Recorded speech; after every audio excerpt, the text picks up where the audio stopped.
tugas mata kuliah anatomi dan fisiologi maupun fisik. Izinkan kami memperkenalkan diri. Nama saya Nursyani Izana dengan akhiran NIM 058. Saya Ahmad Zara dengan akhiran NIM 049. Saya Tina Asta Dewi dengan akhiran NIM 050. Saya Rahim Zakalista dengan akhiran NIM 056. Saya Tinta Maria Aisyah dengan akhiran NIM 068.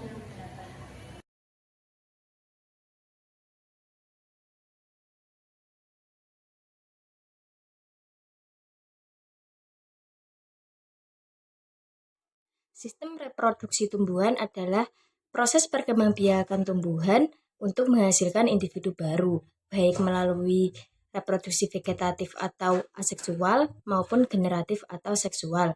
Proses ini bertujuan untuk mempertahankan kelangsungan hidup spesies serta menghasilkan keragaman genetik.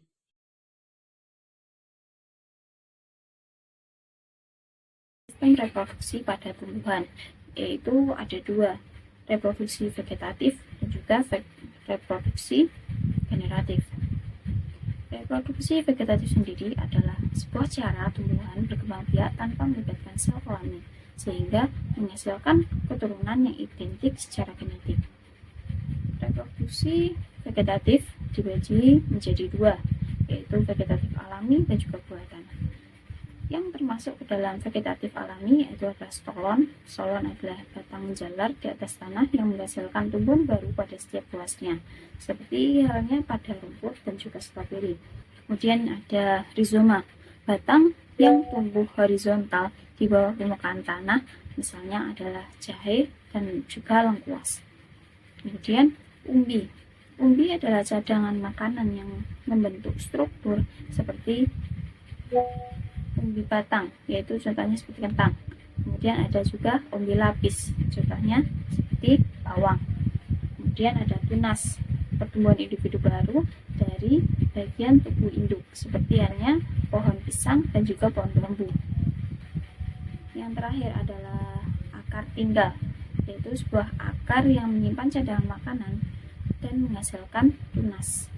Contohnya ada dahlia.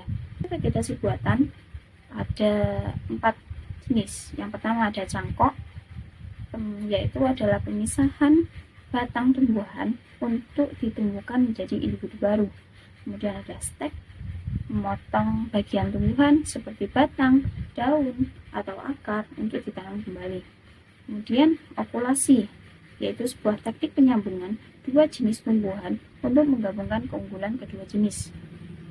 Serta yang terakhir adalah kultur jaringan, yaitu sebuah teknik modern yang melibatkan pertumbuhan tumbuhan dari sel atau jaringan dalam kondisi steril di laboratorium. Yang kedua ada reproduksi generatif. Reproduksi generatif melibatkan peleburan gamet jantan atau polen dan betina ovum melalui proses penyerbukan dan juga pembuahan. Proses ini menghasilkan variasi genetik. Yang pertama ada penyerbukan atau polinasi. Contohnya ada autogami, yaitu penyerbukan sendiri dalam satu bunga. Kemudian geritogami, penyerbukan antara bunga pada tanaman yang bersama. Alogami, yaitu penyerbukan silang antara bunga pada tumbuhan yang berbeda. Tumbuhan ganda adalah proses unik pada tumbuhan berbunga, di mana satu sel sperma membuahi ovum membentuk zigot, sedangkan sel sperma lainnya membuahi inti kandungan lembaga sekunder membentuk endosperma sebagai cadangan makanan bagi embrio.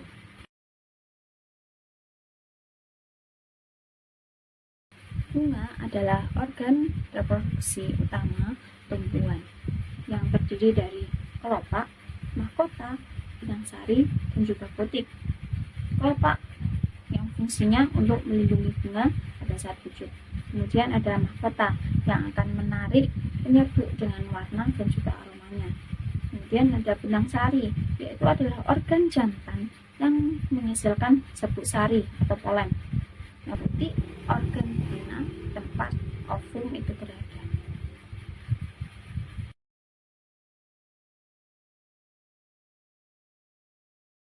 Adaptasi reproduksi pada tumbuhan.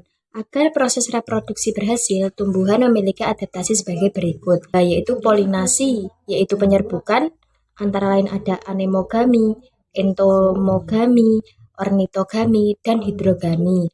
Yang kedua yaitu penyebaran biji, yaitu antara lain ada anemokori, hidrokori, dan zookori. Selanjutnya ada pentingnya reproduksi tumbuhan. Yang pertama, melestarikan spesies. Reproduksi tumbuhan memastikan kelangsungan hidup suatu spesies, baik melalui secara seksual maupun aseksual. Hal ini membantu spesies bertahan dari ancaman kepunahan. Yang kedua, menambah populasi. Dengan menghasilkan keturunan baru, tumbuhan dapat memperluas populasinya di berbagai ekosistem, memungkinkan regenerasi alam dan keseimbangan ekologi. Yang ketiga, ada mendukung keanekaragaman genetik. Reproduksi seksual menghasilkan variasi genetik yang penting untuk adaptasi terhadap lingkungan yang berubah dari resistensi terhadap penyakit. Yang keempat, bermanfaat bagi manusia.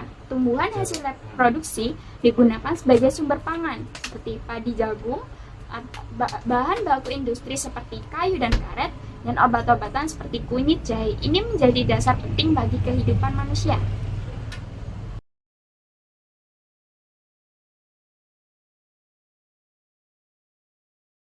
Selanjutnya ada aplikasi dalam kehidupan. Yang pertama, perbanyak tanaman dengan cangkok, stek, dan okulasi.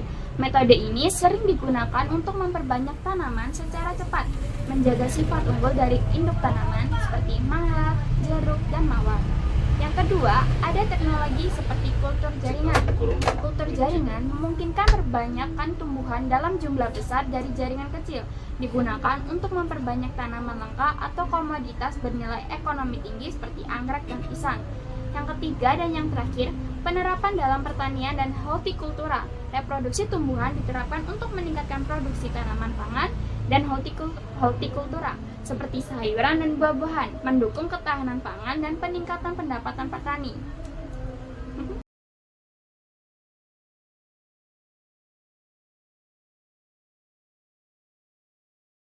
Reproduksi seksual pada bunga sepatu dibantu oleh dua organ reproduksi, yaitu organ reproduksi jantan dan organ reproduksi betina.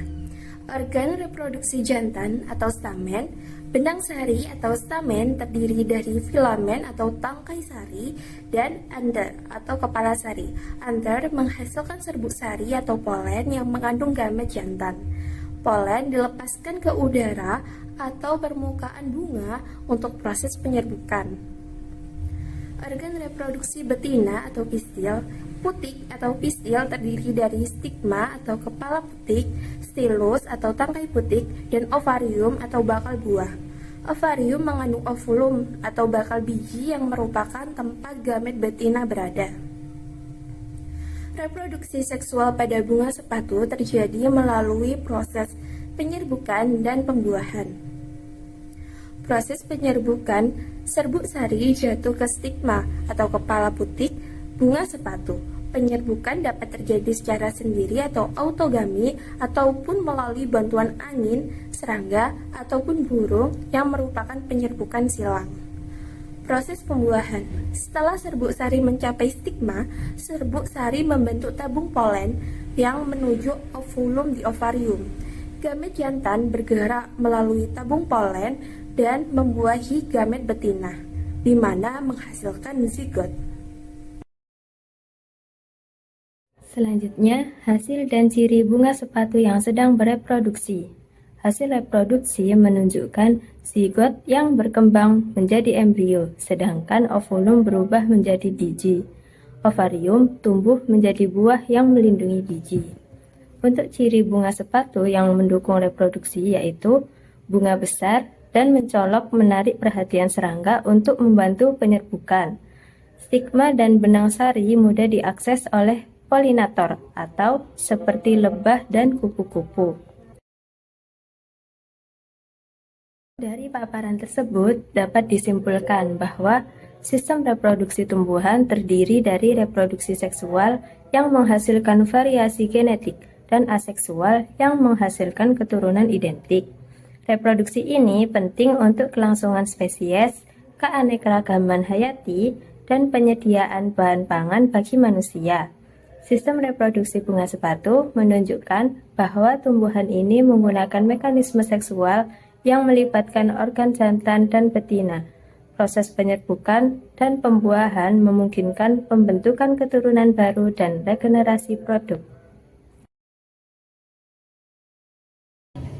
Sekian dari kami, kurang lebihnya mohon maaf. Kami akhiri. Wassalamualaikum warahmatullahi wabarakatuh.